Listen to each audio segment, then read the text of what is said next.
দর্শক, এ পর্যায়ে যেতে চাই মেহেরপুরে সহকর্মী রামিজ আহসানের কাছে। রামিজ, প্রার্থীদের গণসংযোগ কেমন দেখছেন? কি কি প্রতিশ্রুতি দিচ্ছেন তারা?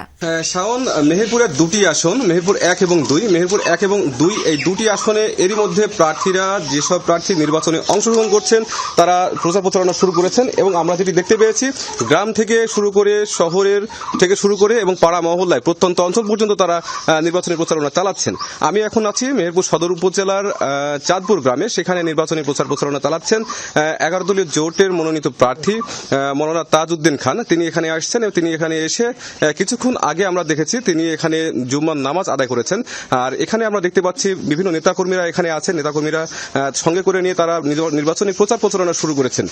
আমরা যেটি দেখতে পাচ্ছি, তিনি বিভিন্ন শ্রেণী পেশার মানুষের সঙ্গে কথা বলছেন, এলাকার ভোটারদের সঙ্গে কথা বলছেন এবং তিনি এলাকার ভোটারদের সঙ্গে কথা বলার সময় তিনি এলাকার প্রতিটি মানুষের সঙ্গে কথা বলে এলাকার সমস্যার কথাগুলোও তিনি শুনছেন এবং সেই সাথে শোনার সাথে সাথে তিনি সেসব বিষয়গুলোকে প্রতিশ্রুতিবদ্ধ করারও চেষ্টা করছেন যে তিনি যদি নির্বাচিত হয়ে আসেন সেক্ষেত্রে তিনি সেসব এলাকার সমস্যাগুলো তিনি বিবেচনায় আনবেন।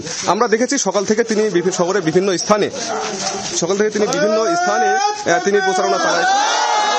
আমরা দেখতে পাইছি সকাল শহরের